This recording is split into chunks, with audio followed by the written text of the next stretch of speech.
A graça e a paz, queridos, amém? Esse amém foi muito fraco. Graça e paz, um prazer muito grande, irmãos, estar aqui com vocês para compartilhar a gloriosa palavra de Deus. Aleluia! Amém? Louvado seja Deus. E eu quero trazer uma mensagem sobre justamente o que nós acabamos de cantar, irmãos. Impressionante.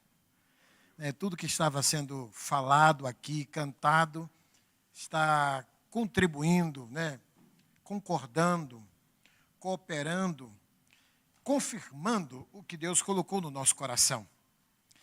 Eu quero falar nessa noite sobre a soberania divina. Repita comigo, a soberania divina. Você vai agora abrir a sua Bíblia no livro de Romanos, capítulo 11. Romanos, capítulo 11, versículos de 33 a 35.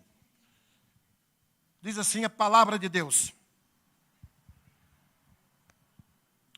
Ó profundidade da riqueza, tanto da sabedoria, como do conhecimento de Deus. Quão inexplicáveis são os seus juízos, e quão insondáveis são os seus caminhos. Pois quem conheceu a mente do Senhor? Ou quem foi o seu conselheiro? Ou quem primeiro deu alguma coisa a Deus para que isso lhe seja restituído? Porque dele, e por ele, e por meio dele, e para ele, são todas as coisas. A ele seja a glória para sempre. Amém. Amém. Deixe a sua Bíblia aberta nesse mesmo texto. Amém? Queridos irmãos, o livro de Romanos é considerado o livro mais profundo, doutrinariamente falando. Porque é um livro que basicamente fala de todos os aspectos doutrinários. Fala de casamento, fala de divórcio, fala do novo nascimento, fala da criação, fala do pecado. Então, é um livro extremamente rico e é o livro mais profundo doutrinariamente, teologicamente falando. Através desse livro, amados irmãos, aconteceram alguns avivamentos.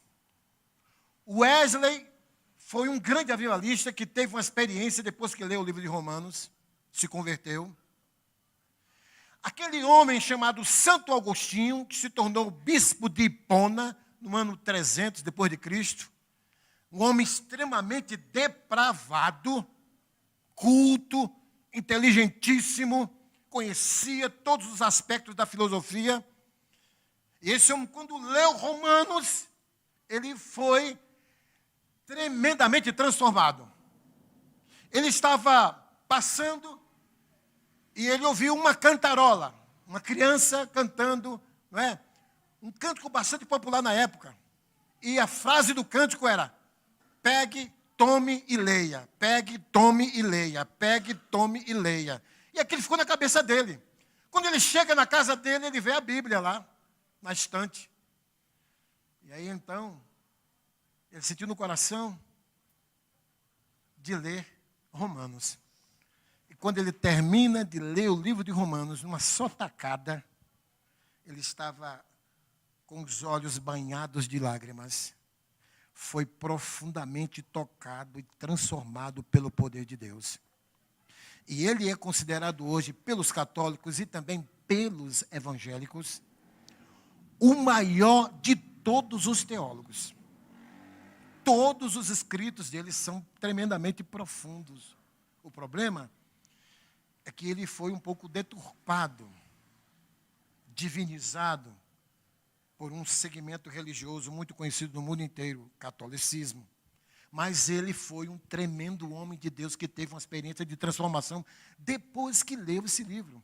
Queridos, se nós estudarmos profundamente o livro de Romanos, mas profundamente, nós vamos, amados irmãos, ser profundamente transformados. É claro que não é só o livro de Romanos, toda a Bíblia, mas o livro de Romanos nos conduz a uma maturidade espiritual tremenda e maravilhosa. Eu acho interessante, queridos irmãos, que quando você abre o capítulo 1 de Romanos, você já encontra um indício da soberania de Deus. É o que nós vamos falar nessa noite, sobre soberania de Deus. A gente canta muito, tu és soberano, soberano Deus. Mas o que é realmente Deus sendo soberano? Por exemplo, queridos irmãos, no capítulo 1, versículo 13, você vai encontrar claramente a soberania de Deus na vida do apóstolo Paulo. A Bíblia toda, não existe nenhum capítulo da Bíblia, eu posso até arriscar e dizer, nenhum versículo da Bíblia, que não mostra um indício sobre a soberania de Deus. Toda a Bíblia fala sobre a soberania de Deus. Mas o versículo 13 do capítulo 1, olha aí, Romanos, veja que coisa impressionante sobre a soberania de Deus, para você ter uma ideia. O texto diz assim: quero que vocês saibam, Paulo falando para a igreja, escrevendo para esses irmãos. Paulo não foi o fundador dessa igreja em Roma. Possivelmente foram irmãos que foram frutos do avivamento no capítulo 2 de Atos dos Apóstolos. Lá em Jerusalém. Receberam o fogo do Espírito Santo e foram para Roma e começaram essa igreja. E aí ele diz assim: quero que vocês saibam, irmãos, que muitas vezes, olha só, muitas vezes, me propus ir visitá-los, no que tenho sido até agora impedido. Paulo estava sendo impedido. Nós não sabemos os detalhes desses impedimentos que Paulo teve de não poder visitar essa igreja. Ele queria fazer dessa igreja um apoio missionário, uma igreja tremendamente missionária, que pudesse ser o foco para missões na Europa. E aí ele disse, com que propósito? Para conseguir algum fruto igualmente entre vocês, assim como também tenham conseguido entre os outros gentios. Vejam só, preste atenção. Se Paulo não tivesse nenhum impedimento de visitar esta igreja, certamente, com certeza, nós não teríamos o livro maravilhoso de Romanos. Porque não tem lógica ele escrever para uma igreja estando presente. Não tem lógica ele escrever para uma igreja estando presente e tendo pastores naquela igreja. Seria até algo antiético. Porque o desejo de Paulo era sempre ensinar pessoalmente, discipular, caminhar lado a lado com a igreja do Senhor, com os irmãos. Mas ele, quando tinha os impedimentos, ele escrevia as cartas que representavam a sua pessoa. Então, a gente percebe o quê? Que esse impedimento resultou nessa carta maravilhosa, magna, chamada Romanos. Livro de Romanos. Então, você percebe que Deus foi soberano na vida do apóstolo Paulo. Que Paulo desejava, mas Deus, na sua soberania, permitiu que ele não pudesse visitar esta igreja. Amados irmãos, Paulo aqui nesse texto que nós acabamos de ler, amados irmãos, ele está maravilhado, extasiado pela soberania de Deus. É tudo resultado do que ele vinha falando. Nos capítulos 1, 2 e 3, Paulo está enfatizando sobre o pecado na raça humana. A devastação que o pecado fez na raça humana. Mas aí também ele fala nos capítulos 4 e 5 sobre a solução de Deus através da justificação pela fé, você receberia o perdão de Deus, o perdão dos pecados, e você se tornaria uma pessoa não mais condenada, como dizem os capítulos 1, 2 e 3, mas uma pessoa justificada em Cristo Jesus. Agora, nos capítulos 6 e 7, o apóstolo Paulo fala sobre a questão da pecaminosidade na vida do crente. Somos salvos, lavados e remidos no sangue de Jesus, mas nós ainda temos uma natureza pecaminosa. E essa natureza pecaminosa, de vez em quando, tenta incitar a nossa vida para fazer determinadas coisas que Deus não se agrada. Ele fala sobre isso. Mas aí então vem o capítulo 8. O capítulo 8 é como se fosse a solução. Quando ele fala sobre o Espírito de Deus na vida dos filhos de Deus. O que é que o Espírito Santo faz? O Espírito Santo é a condição pela qual nós podemos vencer todas as inclinações da carne. O Espírito Santo é quem nos capacita. Aí ele diz no versículo 13, de uma forma belíssima, capítulo 8. Se viverdes, nós podemos mortificar os feitos, as obras da carne, pelo poder do Espírito Santo. O Espírito Santo é o agente capacitador para uma vida vitoriosa contra o pecado. E aí, então, perceba uma profundidade dessa carta. E aí vem os capítulos 9, 10 e 11, quando ele enfatiza sobre a questão da nação de Israel. Mas ele diz algo muito chocante.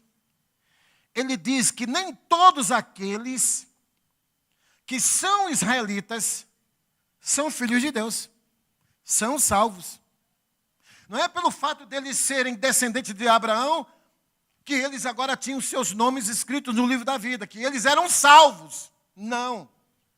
Os verdadeiros israelitas são aqueles que passaram pela salvação, pela conversão em Cristo Jesus, se tornaram novas criaturas. Mas ele diz, mas Deus tem um plano para com essa nação, mesmo ela estando distante de Deus. Ele fala sobre isso.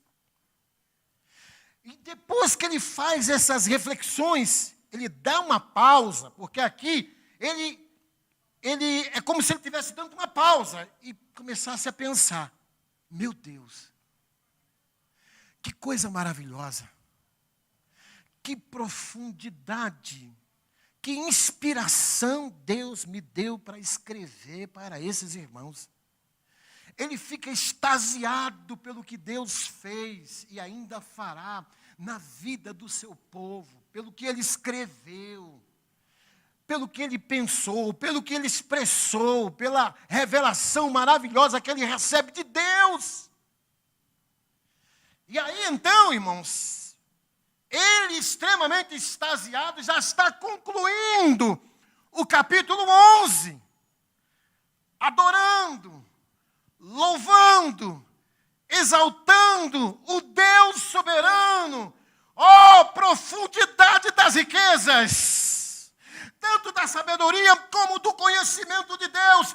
Quão inexplicáveis são os seus juízos e quão insondáveis são os seus caminhos. Pois quem conheceu a mente do Senhor? Ele agora está, irmãos, extremamente extasiado, alegre. É quase um arrebatamento. Queridos irmãos, o que é soberania de Deus? Quando a gente diz Deus é soberano. A soberania de Deus é seu poder e domínio sobre toda a criação. Tudo que existe está debaixo do seu poder. Nada acontece sem a permissão de Deus. E nada pode impedir Deus de cumprir seus planos, como diz Jó no capítulo 42. Bem sei que tudo podes e que nenhum dos teus planos pode ser frustrado.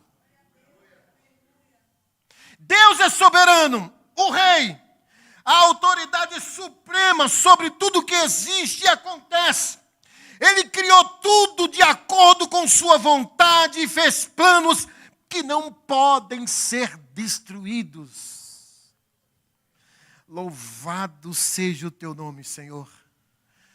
Queridos irmãos, Deus, o nosso Deus, Ele só é soberano. Deus só é soberano porque Ele é onipotente. Ele pode todas as coisas. Ele é soberano porque Ele é onisciente. Ele conhece todas as coisas, nos mínimos detalhes. Ele sabe até quantos cabelos tem a sua cabecinha abençoada. Deus é onipresente, por isso que Ele é soberano. Ele está presente em todos os lugares onde Ele é mencionado, adorado. Aonde Ele quer estar, Ele está.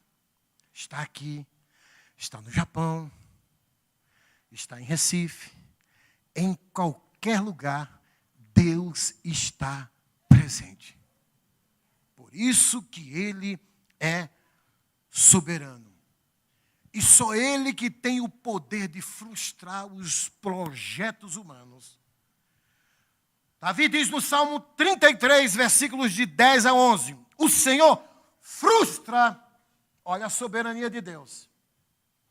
O Senhor frustra os planos das nações e anula os intentos dos povos. O plano do Senhor dura para sempre.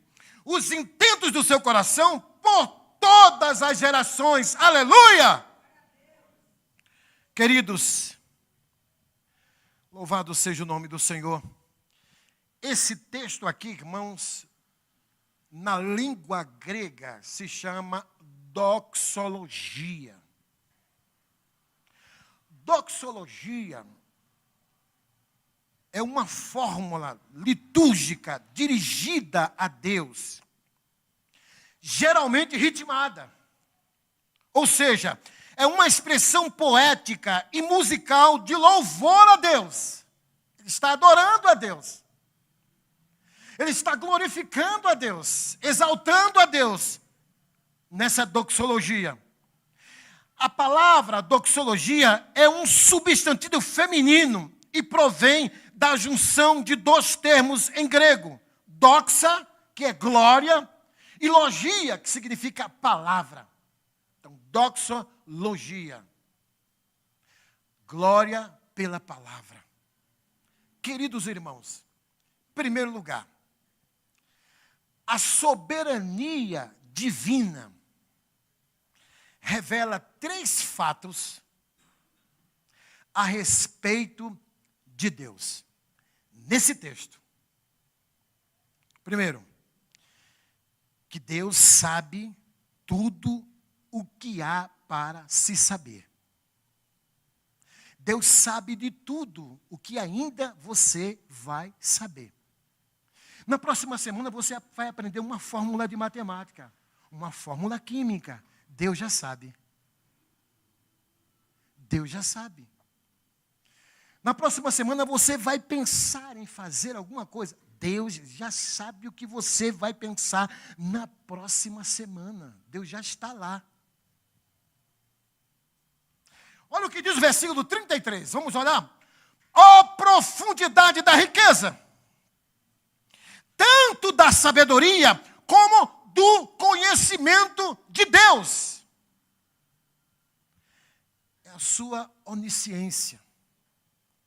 O Deus que sabe todas as coisas. O conhecimento que Deus tem, não é o conhecimento que eu tenho de Deus, quando Paulo fala sobre o conhecimento de Deus.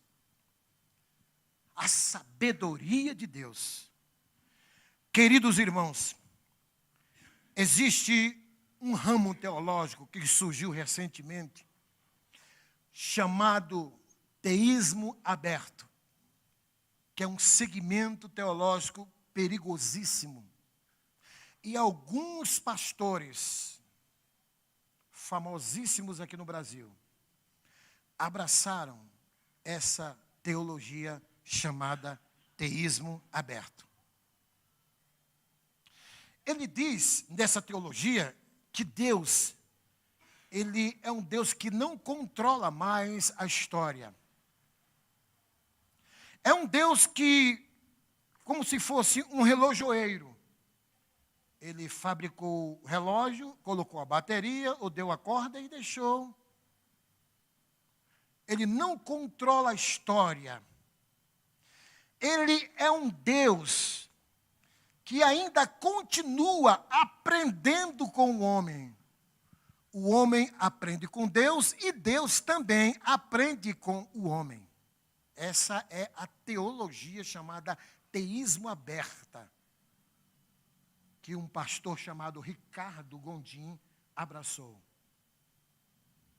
Ed René Kivet também abraçou. E outros pastores também. Teísmo aberto. Eles defendem que existem textos na Bíblia que provam isso, mas são textos, hermeneuticamente falando, equivocados. Como, por exemplo, eles dizem que há uma mudança em Deus, porque lá em Gênesis capítulo 6, versículo 6, diz: e Deus se arrependeu de ter feito o homem. Ora, que Deus é esse que se arrepende? Se ele se arrepende, ele não é Deus. Mas o termo ali, irmãos, é um termo que na teologia diz que é uma linguagem figurativa. Uma linguagem chamada antropopatia. Essa palavra, linguagem antropopática, antropopatia, significa atribuir sentimentos humanos a Deus. Deus chora, entristeceu-se Deus. É uma linguagem antropopática, antropopatia. A outra linguagem que os autores usaram para que nós pudéssemos entender Deus, porque ele usa a linguagem humana,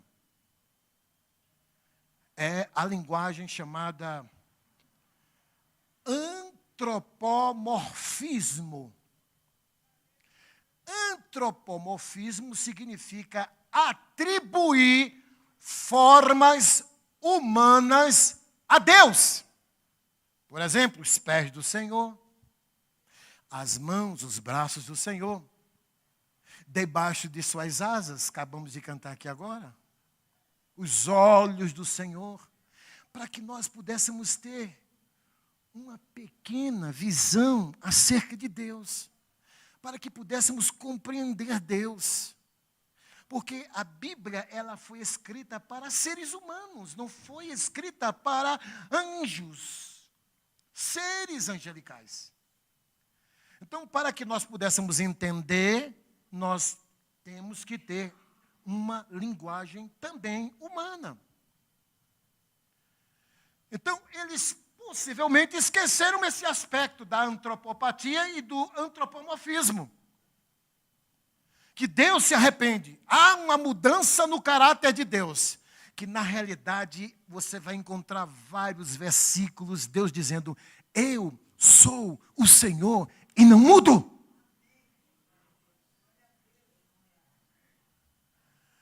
A palavra de Deus diz claramente, amados irmãos, que Deus não muda.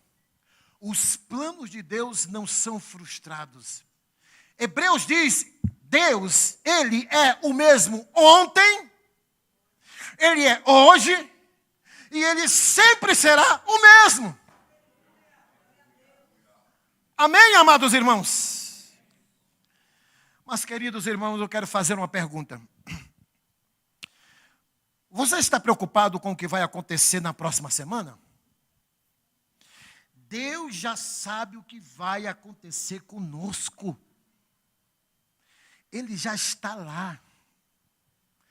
Não temas, não tenha medo. A outra coisa, amados irmãos, acerca de Deus, 3 fatos a respeito de Deus, é que apenas Ele, apenas Deus, sabe o porquê de tudo acontecer.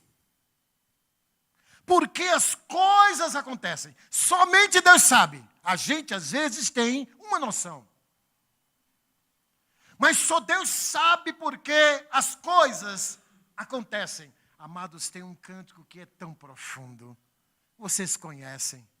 Tu és soberano sobre a terra, sobre os céus tu és Senhor. Absoluto. Que letra Bené escreveu? Benedito. Que profundidade é essa letra. Queridos, olha o que diz o versículo 33 ainda. Olhemos para a palavra de Deus. Aí ele diz: e quão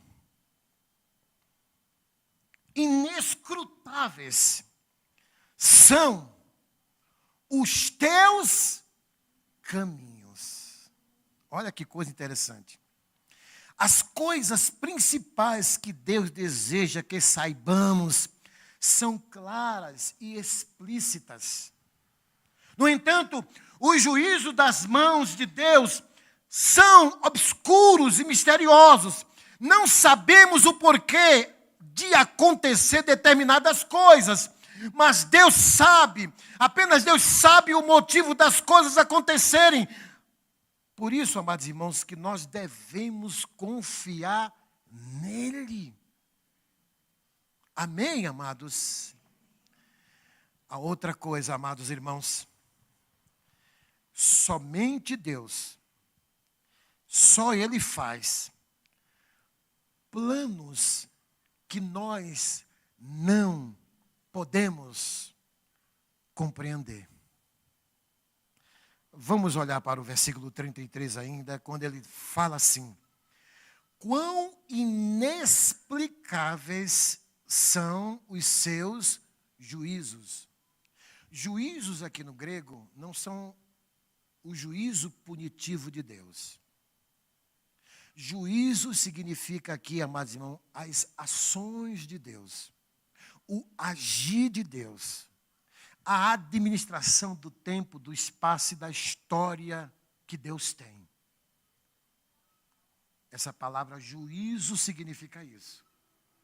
Então, amados irmãos, nós não podemos compreender, na maioria das vezes, os planos de Deus. Nesse mesmo verso, amados irmãos, encontramos a palavra inescrutáveis, cujo significado significa além da compreensão humana. Inescrutável significa isso, além da compreensão humana. Às vezes nós questionamos Deus. Por que Deus fez isso? Eu não aceito o que Deus fez. Recentemente, uma certa senhora, já, uma idade um pouquinho avançada, ela disse: eu tenho orado, tenho clamado, tenho jejuado, eu tenho pedido a Deus um marido, por que Ele não me deu ainda, pastor? Assim, braba comigo. Eu disse: minha irmã, a sua atitude, o seu comportamento prova que você não está preparada para receber um cabra macho.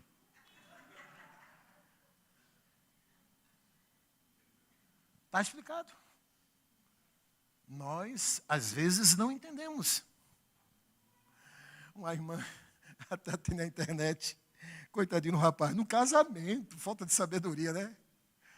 Ela é até engraçadinha, mas o rapaz não tinha essa beleza toda, né? Aí ela disse: olha, irmãos, eu imaginava uma coisa, um príncipe encantado, um galão, mas Deus me deu esse.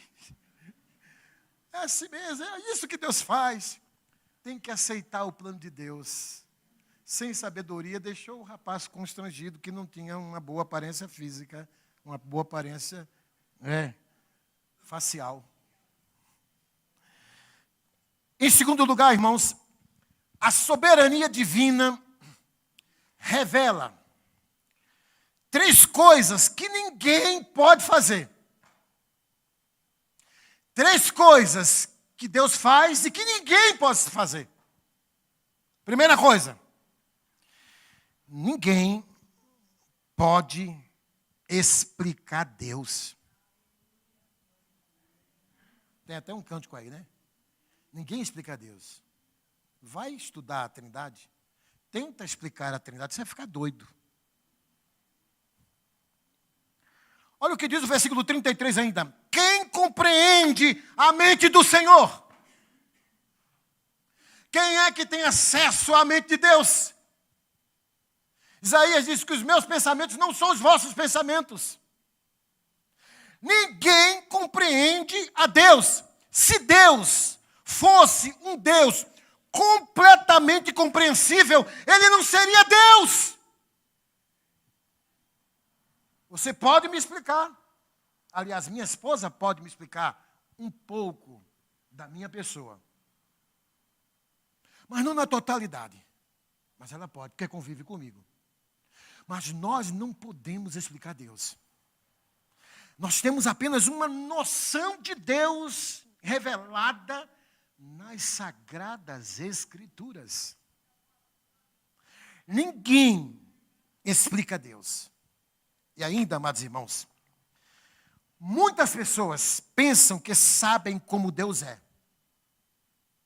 É feito uma ovelha que eu tinha em Raul Soares, Minas Gerais. Mas ele tinha um probleminha.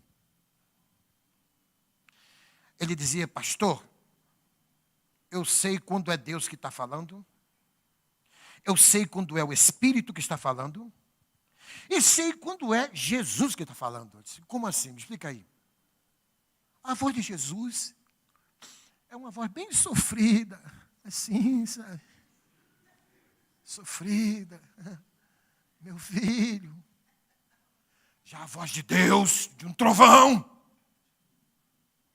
A voz do Espírito é suave, meu filho. Olha que coisa, que revelação esse homem teve, né? Amados irmãos, ninguém conhece Deus o suficiente para defini-lo completamente. Ninguém. A teologia, ela ajuda. Ela tem as suas definições boas, maravilhosas. Langston, né? Deus é o Espírito pessoal, perfeitamente bom, né? Que em seu santo amor sustenta e governa todas as coisas. São definições maravilhosas que os teólogos têm. Algumas péssimas. Para nos ajudar. Mas são apenas vislumbres. Noções que a gente tem acerca de Deus. E louvado seja Deus. Eu só estou servindo a esse Deus porque eu não consigo compreendê-lo. Porque se eu estivesse compreendendo Deus, eu não estaria aqui, irmãos. Porque ele não seria Deus. Você pode explicar muito bem quem é Buda. Você pode explicar muito bem quem é Kardec. Quem é algum líder religioso que foi deificado, endeusado pelo homem. Você pode explicá-lo. Mas ninguém consegue explicar o nosso Deus. Aleluia. Amém, amados irmãos? Uma outra coisa, irmãos. 3 coisas que ninguém pode fazer acerca da soberania de Deus. Ninguém pode ser o seu conselheiro.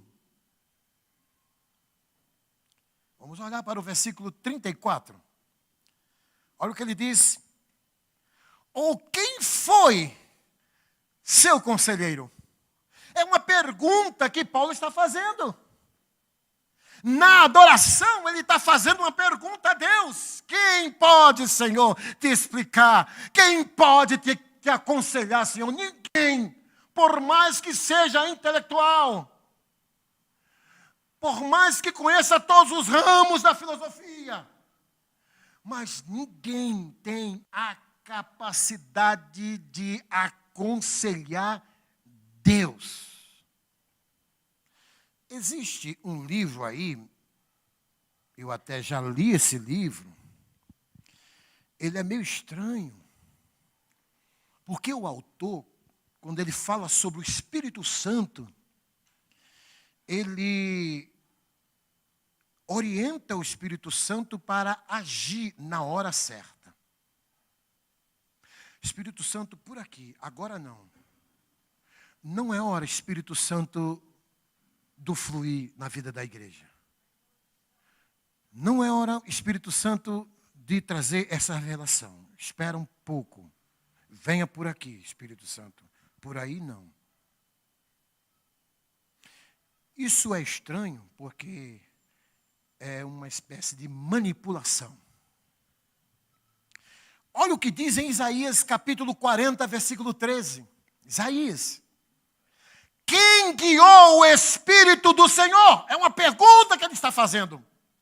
Ou como o seu conselheiro o ensinou? É a mesma pergunta que Paulo fala. Ninguém pode guiar o Espírito de Deus. Quem é cheio do Espírito Santo não guia o Espírito Santo. Quem é cheio do Espírito Santo é guiado pelo Espírito. É o contrário. Não dá ordem ao Espírito Santo. Eu vejo gente dando ordem para Deus. Dando ordem para o Espírito Santo fazer as coisas. Agora, Senhor, eu te ordeno. Meu Deus.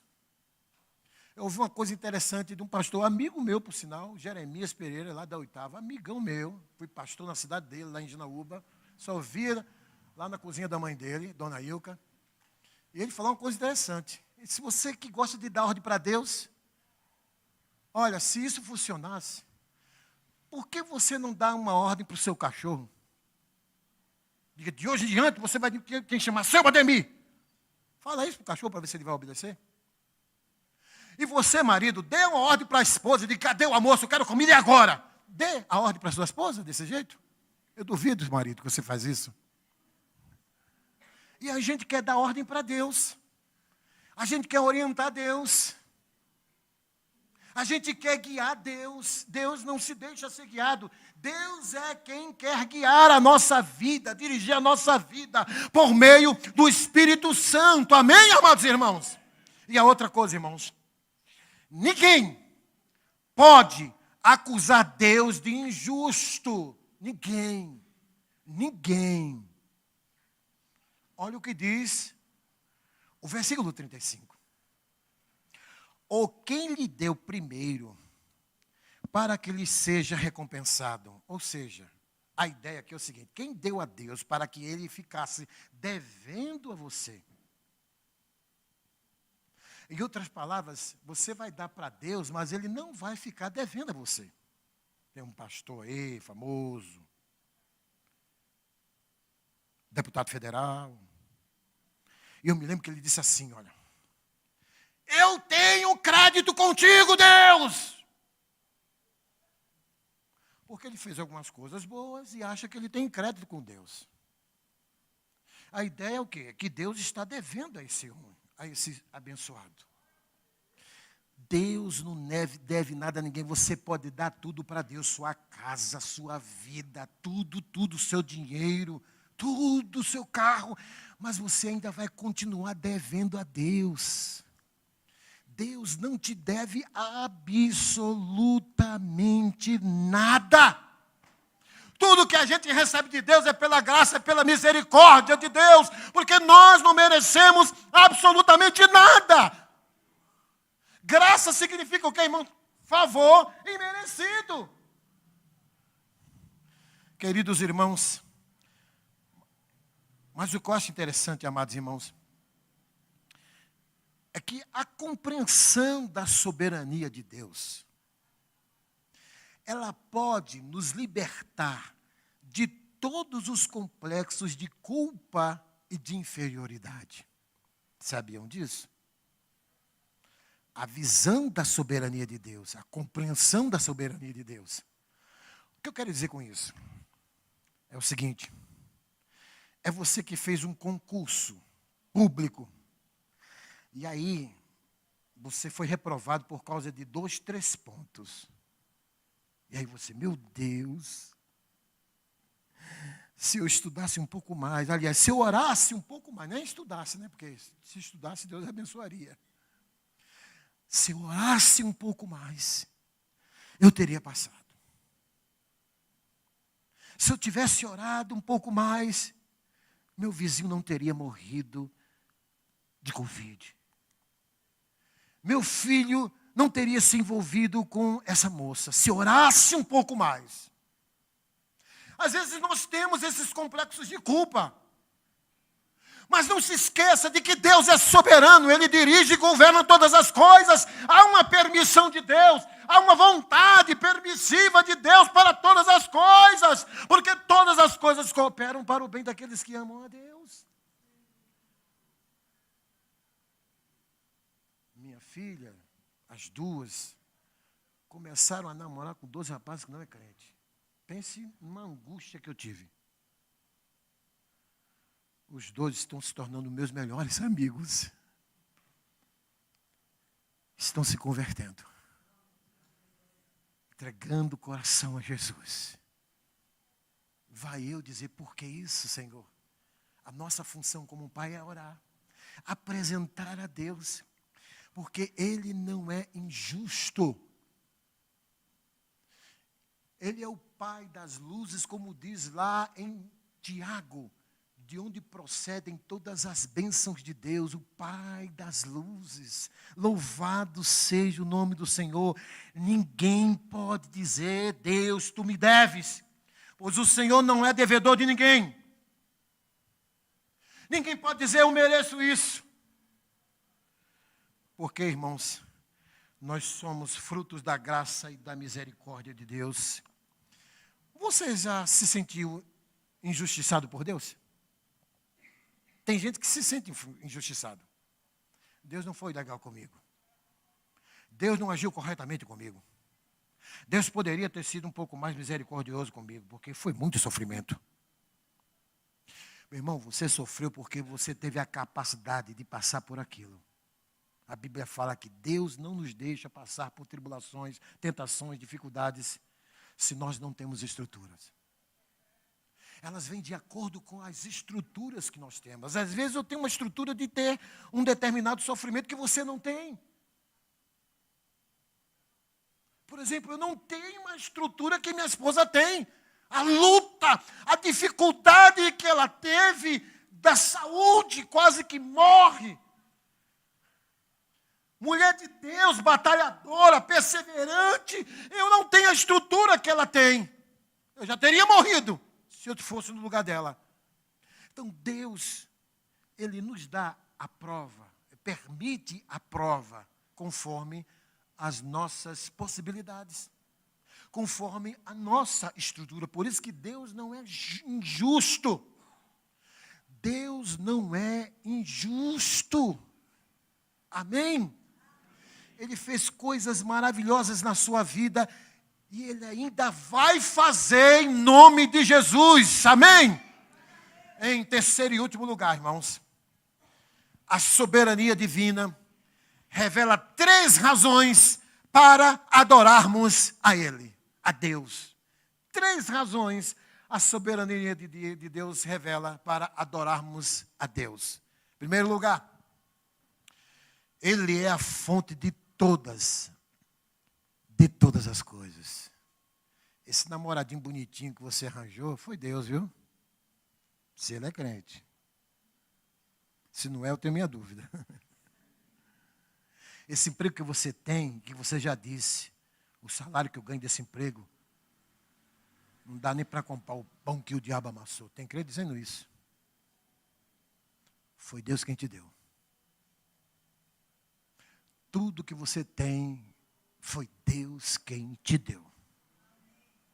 Olha o que diz a palavra de Deus, irmãos. Que Ele é a fonte de todas as coisas. Olha o que diz aí o versículo. Porque dele, tudo é dele. É meu, é seu porque você não entregou a Deus ainda. Mas é de Deus. Tudo é de Deus. O seu carro é de Deus, então não adianta você querer deixar de dar carona para o irmão, socorrer o vizinho que está ensanguentado e vai sujar o meu carro que está novinho. É de Deus. Então coloca na obra de Deus. Seu dinheiro é de Deus, coloca na obra de Deus, dentro das suas limitações. E ainda, querido, Ele é o sustentador de todas as coisas. Eu estou falando de 3 razões pelas quais nós devemos adorar a Deus, esse Deus soberano. Ele é a fonte de todas as coisas. A saúde que Deus te deu, a saúde que você tem, foi Deus quem te deu. Ele é o propósito de todas as coisas. Olha o que diz aqui ainda o versículo 36. E para Ele são todas as coisas. O que Paulo diz ali, lá em 1 Coríntios, capítulo 11, 10, 31, quando ele diz assim: portanto, quer comamos, quer bebamos, quer façamos outra coisa qualquer, fazei tudo para a glória de Deus. Acesse a internet para a glória de Deus. Vá ao shopping center para a glória de Deus. Jogue um futebol para a glória de Deus. Vá a uma churrascaria e me convide para a glória de Deus. E para Ele são todas as coisas. Tudo foi criado por Deus, irmãos. Às vezes nós achamos que não. Vocês sabiam que até a barata é criatura de Deus? Ah, não, eu tenho nojo de barata. Eu também tenho, irmãos. A gente acha que foi o diabo que fez o rato. O diabo não tem poder criativo. Ele tem um poder de imitação, mas não de criação. Até a cobra, a serpente, irmãos, foi criada por Deus. Queridos irmãos, existe aqui uma ciência chamada entomologia. Essa ciência, ela estuda os insetos. Eu dei uma olhadinha, irmãos, sobre a importância de determinados insetos. A existência, a importância da existência. Eu digo, que coisa tremenda. Que coisa maravilhosa. Insetos que voam, mosquitos que voam, que no ar eles comem germes, bactérias que são perigosíssimas para a raça humana. Existem determinados insetos que se alimentam dessas bactérias. Olha que Deus maravilhoso! O sapo. Existem outras ciências também, como a herpetologia, estuda sobre os anfíbios, sapos, répteis, cobra. Olha aí, da cobra surgiu a cura da mordida da cobra. O veneno da cobra tem aí uma importância maravilhosa. Astronomia, né, que estuda o corpo celeste, né? Vocês sabiam, creio que alguns sabem, se apenas 1 milímetro entre a Terra e o Sol, a Terra e a Lua, se aproximasse 1 milímetro, não havia possibilidade de vida aqui na Terra. O que é isso? O nosso Deus soberano que cria, sustenta, governa todas as coisas. E é esse Deus que está presente. E nós estamos aqui para adorá-lo e bendizê-lo. Em nome do Senhor Jesus Cristo. Amém. Vamos ficar em pé, queridos irmãos, e vamos terminar essa palavra lendo a Bíblia, todo mundo de Bíblia aberta. Se puder colocar aqui, coloque aí. 1 Crônicas 29, de 10 a 13. Olha que coisa maravilhosa. Davi, inspirado por Deus, falando, cantando, adorando, falando sobre a soberania de Deus. Quero todo mundo lendo. Vamos lá, se puder colocar. 1 Crônicas 29, de 10 a 13. Vamos lá, para a gente concluir e terminar. Vamos lá? Vai dar para colocar ou não? Se não der, a gente vai ler aqui agora. Amém? Vai dar para colocar, né? Vamos lá, isso. Vamos lá. Todo mundo. Davi louvou. É isso mesmo? Deixa eu ler aqui, vamos lá. Todo mundo. Pelo que Davi louvou ao Senhor perante a congregação toda e disse: Bendito és tu, Senhor, Deus de Israel, nosso Pai, de eternidade a eternidade. Aleluia, mais ainda. Teu, Senhor, é o poder, a grandeza, a honra, a vitória e a majestade. Porque teu é tudo quanto há nos céus e na terra. Teu, Senhor, é o reino. E tu te exaltaste por chefe sobre todos. Riquezas e glória vêm de ti. Tu dominas sobre tudo. Na tua mão há força e poder. Contigo está o engrandecer. E a tudo dá força. Mais ainda. Agora, pois, ó nosso Deus, graça te damos e louvamos o teu glorioso nome. Aleluia!